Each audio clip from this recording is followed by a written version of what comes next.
Sometimes in life, you need to do what's right.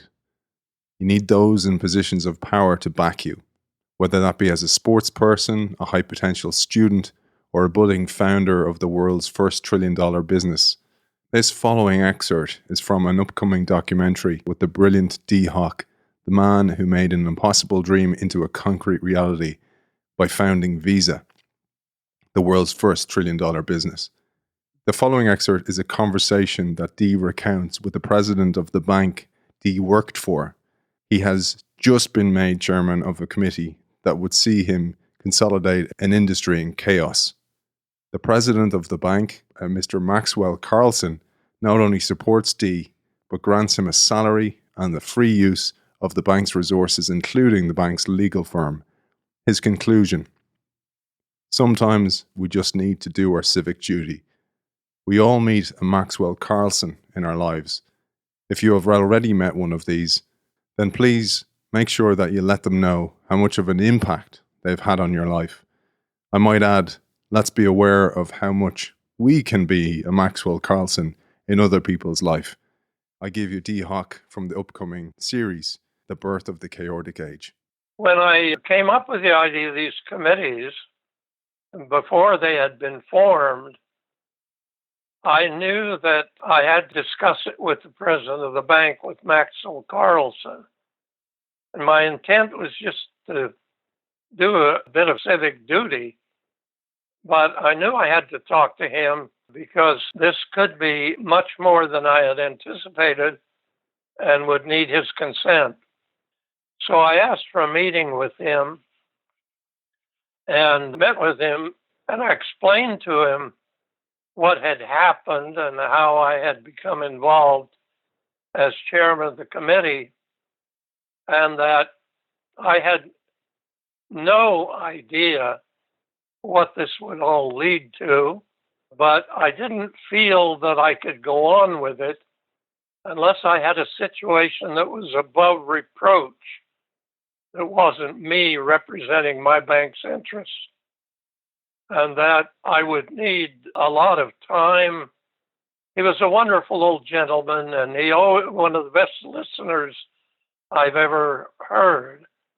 And when I explained all this, he said, "Well, young man, I think I can understand that, and I can understand the chaos you described that's occurring elsewhere in the credit card business.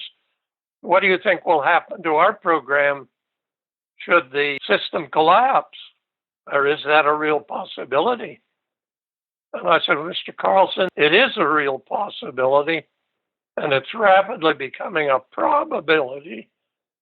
And if it happens, we would have no choice but to either withdraw all our cards from customers at enormous expense and loss of credibility, or attempt to convert it to a private program, which would also be extremely difficult, if not impossible. So I can't know for sure, but I think it would injure our program and the bank materially." He says, "I see. I think I understand, young man. Well, how much of your time do you think this would take?"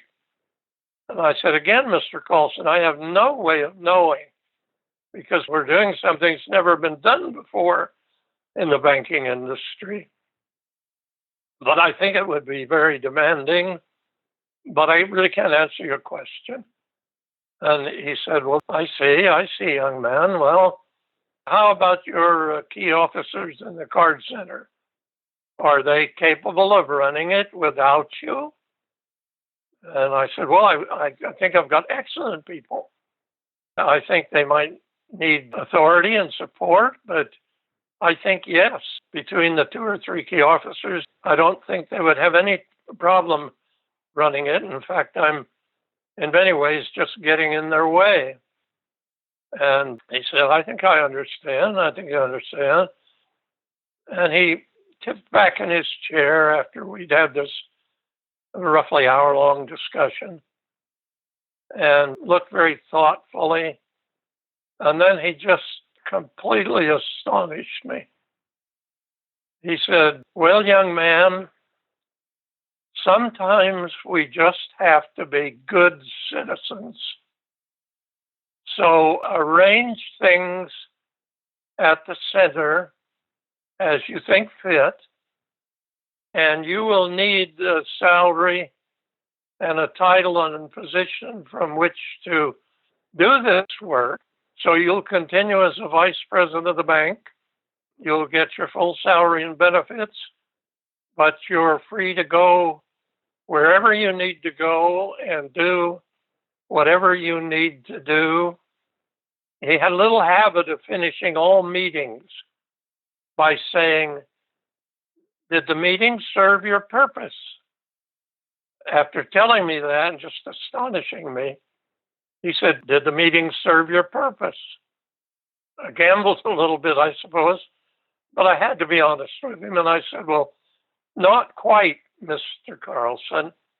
And he said, "Well, then tell me about it." He sat back to listen.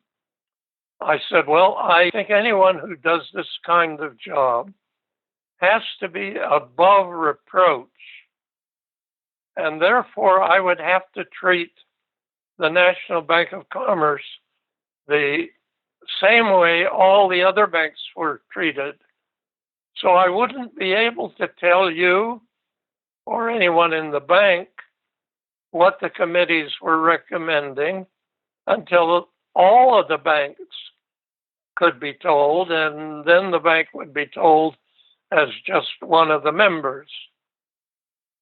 He said, I see. I think I understand, young man." I said, "And also, Mr. Carlson, I'm going to need some legal advice, and I have no money at all to pay for it. The committee structure is all voluntary. Everyone is paying their own expenses. So we have no budget or no anticipation of having any that would allow us to employ legal advice as we proceed." And he said, "I understand, young man." He said, "Excuse me a moment." And he picked up the telephone, dialed a number, and explained to somebody what I was doing. Then I realized he had called the managing partner in the bank's outside law firm. And he said, "I want you to give Mr. Hock all the assistance he needs from a legal standpoint, and you're to tell me nothing about it or anyone else in the bank. It's to be entirely confidential between you and Mr. Hock. And if for any reason the banks collectively are unable to pay your bill, it will be taken care of by the National Bank of Commerce." And he looked back at me and said, "Did the meeting serve your purpose?"